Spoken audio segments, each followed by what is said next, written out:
I'm a huge fan of this idea of customer obsession and making sure that your customer is getting an awesome experience no matter what.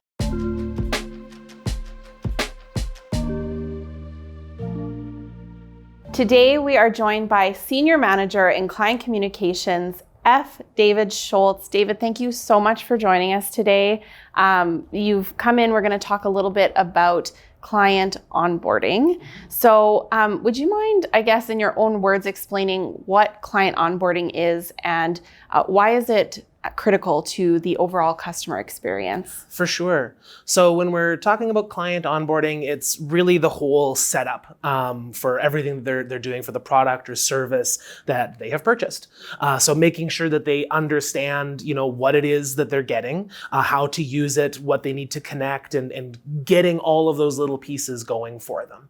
And that's really, really important because if it's not set up right at the very beginning, then they could be missing important steps or not understanding things, and they're not finding the value in the product or the service, or they come back, a week later, 3 months later, a year later, and say, "Oh, hey, this is broken. This isn't working. I don't like this. I wanna leave. I wanna cancel," whatever it is. And it could have been something very simple that could be handled in those first steps. Absolutely. And one of the things that we kind of talked about going into this was the importance of the discovery process and really, remaining open and staying attuned to what the client is telling us during that discovery portion of onboarding. Can you maybe speak to that a little bit? And, maybe if you have an experience that you can share that might kind of explain that a little bit further. Yeah, so I think we think in sales a lot of discovery calls and those sorts of things, but it is important for onboarding as well to really understand what it is that client is going to be using out of the service, how they're going to be using it. Those same kinds of things that a salesperson would have been learning along the way, that onboarding person needs to understand as well. And when you do understand those things, it makes it that much easier and it makes that customer's experience that much better. So a really great example of this, I was working with one of our channel partners, and we're helping with some of the different setup steps, and I'm showing her different accounts, and here's how you create your accounts. And I see, she had added a whole bunch of people on her team as accounts. And I was like, oh, no, that's not what accounts are for. And it would have been very, very easy to just say, that's not it. You're doing it wrong. This is how you do it. Let's move on. But finding, okay, well, why did you put them there? What's the reason for this? And finding out, she's actually putting it in there because her salespeople aren't working the same as regular salespeople. People book in time with them and pay for that time. So accounts still wasn't the answer, but it's like, it's like a product now.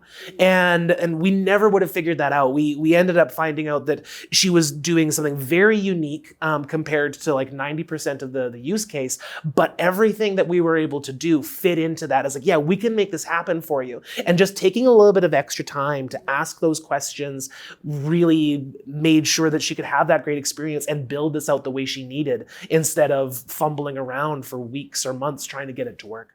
Absolutely. And, there's definitely an attitude and approach that I've noticed that you take when you enter into a client interaction. Can you speak to that a little bit about the mindset that you have going into a client call? For sure. It's really client focused and customer driven. I'm a huge fan of this idea of customer obsession and making sure that your customer is getting an awesome experience no matter what.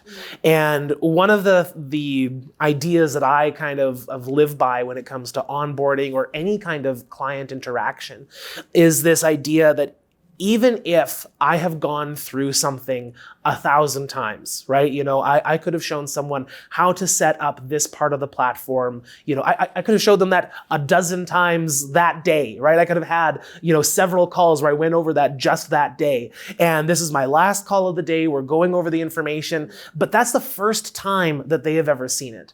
And remembering that this is their first experience with it. And that first experience is so important to get that impression and make that important for them and make sure that they're learning just as much as all the people before that. Absolutely. Can we talk a little bit about the process of re-onboarding whenever there's a new product or a new service added. Onboarding isn't just a one and done situation, is it? No, 100%. Especially if you're looking at something where there's lots of different services or there's a lot of complexity, you're never going to be able to just go, okay, here's everything all at once, so long, right?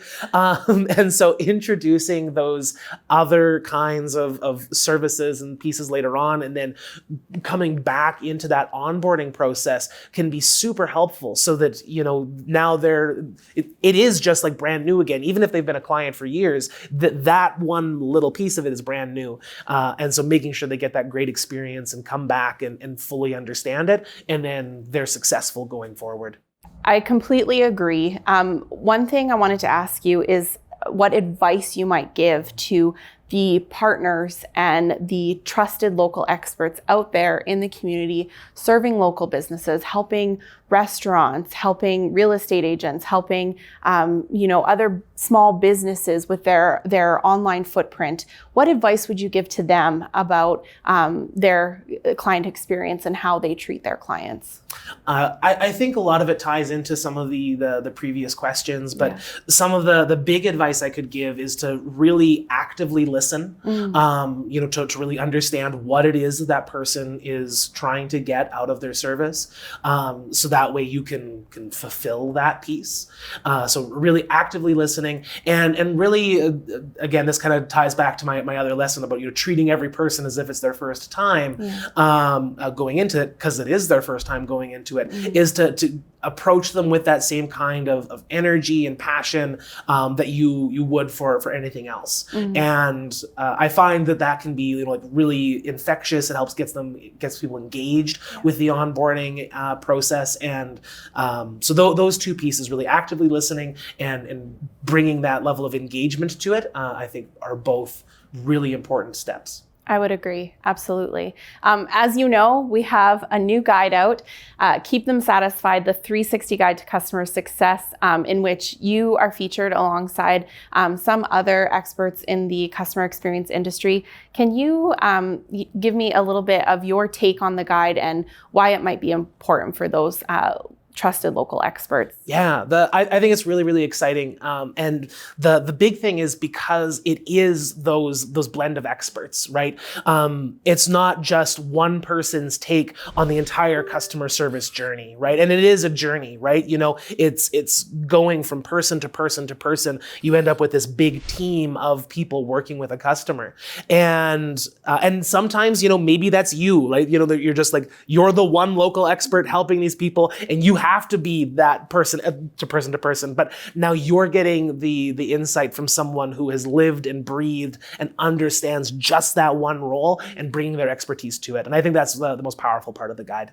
Absolutely. Thank you so much for taking the time to talk to me today, David. I really appreciate it. Thank you. Yeah. It's super fun.